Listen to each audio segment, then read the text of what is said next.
G'day everyone, continuing my top 20 albums countdown. We're up to number 11 and this one's going to surprise a few people. I think I am a bit of a rock pig, but I have had other phases of my music listening career. But this band, I still like this band. I still like their early stuff, and this to me is the pinnacle of their career. Pretty sure it's their most commercially successful record too. I'm talking about Simple Minds from Scotland, and the album is New Gold Dream. Um, Still one of my favourite albums, released in September 1982.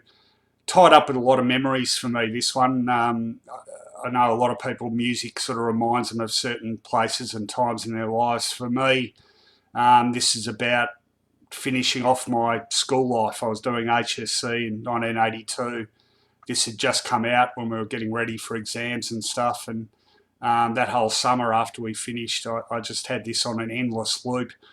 This album, I think, is the best produced album I've ever listened to, and even nearly 40 years later, it still sounds just as crisp as a daisy. What am I talking about there? Well, at this stage, Simple Minds were still, I think, classed as a rock band. They used plenty of keyboards, but the keyboards, a lot of those 80s keyboards sounded very cheesy. These didn't. Um, a real lush production, and the producer of this album was a guy called Peter Walsh, who went on to do a lot of other stuff with some pretty big bands. This album also was spawned in part by Simple Minds' experience in Australia. They did pretty well out here with the single "Love Song" in 1981. Came out here and did a tour with Icehouse, which went really well.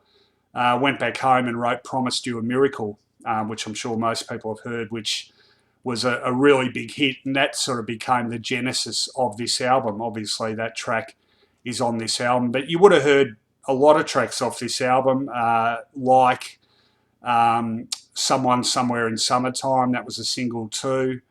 New Gold Dream, the title track, got a lot of play. And the other big single, which came out not long after Promised You a Miracle, was Glittering Prize.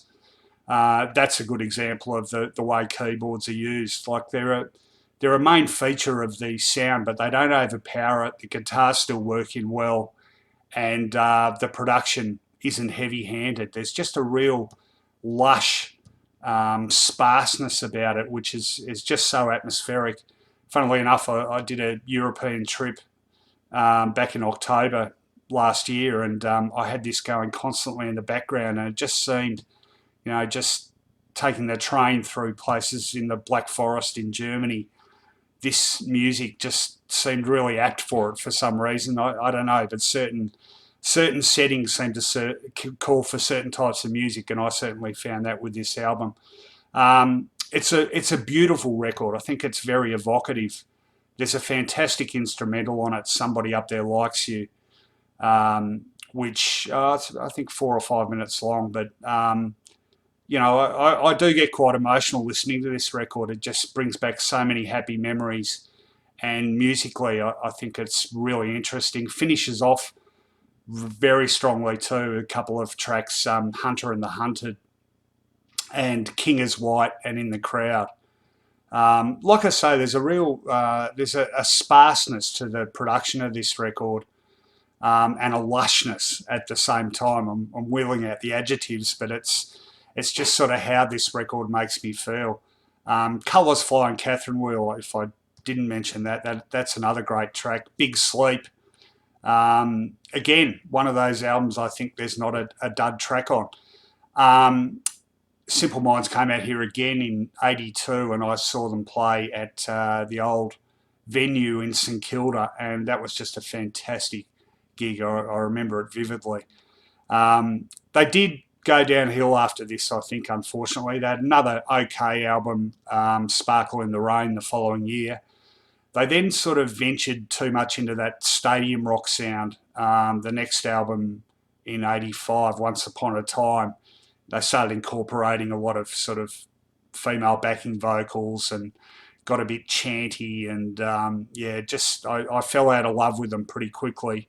after this album, but their early stuff is quite rocky, and this is their 5th album, so they were busy too. They brought out 3 or 4 albums in the space of a couple of years. Well worth checking out if you like some of the stuff on New Gold Dream.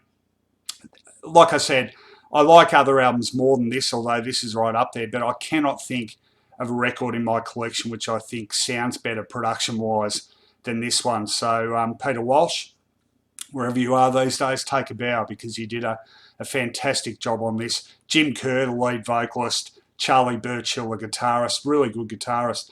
Derek Forbes on bass, he would be replaced later on, but for mine, had a great bass sound, still gave him that rocky edge. Mel Gaynor played on the drums and went on to play on a lot of their other albums. It's a terrific record. If you've only heard Glittering Prize Promised You a Miracle, check the whole thing out. You're bound to like it. And it sits, New Gold Dream by Simple Minds sits very proudly at number 11 in my top 10. We'll be back shortly with the top 10.